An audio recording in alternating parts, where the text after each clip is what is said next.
Oh! So, my brother totally criticized me and my focusing skills, but it's hard when you have a camera that doesn't autofocus. So, meet the baby I now have to focus my videos with.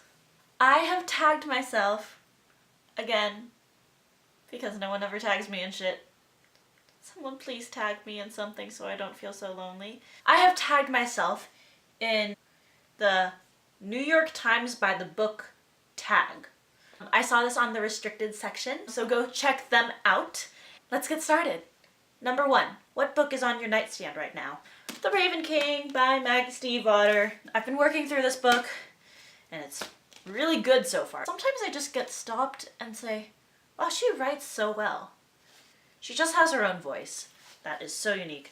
Number 2, what was the last truly great book you read? I recently read Winter by Marissa Meyer, and I thought it was a great wrap-up to this series. And it wrapped up for all the characters, and that is great.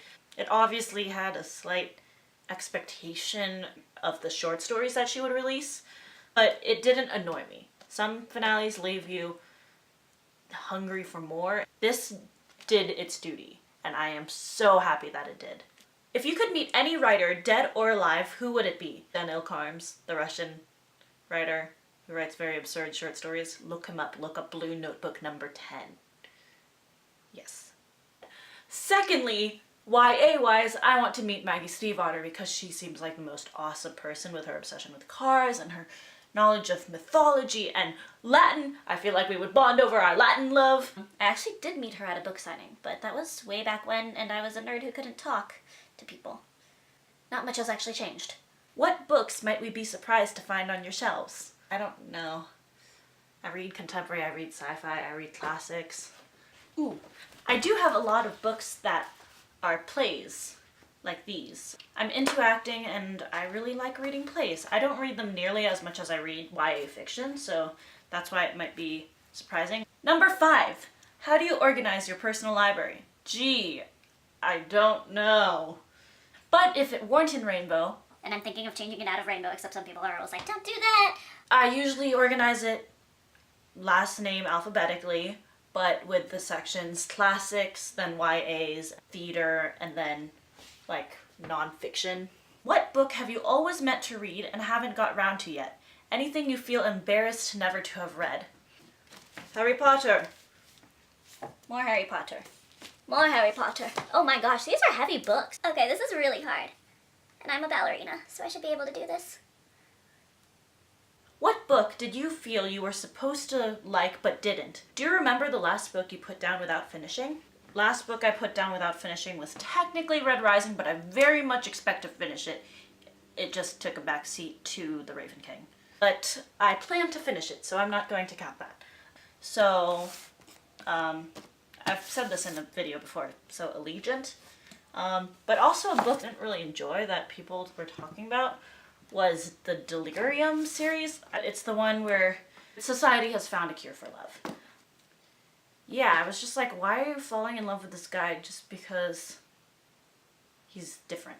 I think I started the second book and just did not finish it. Yeah, I just could not finish it. It also depends on where you are in life when you read it. And with this book, I couldn't connect when I was in, I guess I read it in 9th grade or 8th grade. What kind of stories are you drawn to? Any you stay clear of? It's a double-edged sword because I'm always drawn to dystopias and utopias and sci-fi. But also it can get tiring and it's always the same old plot. I don't really do horror books because they make me really scared at night.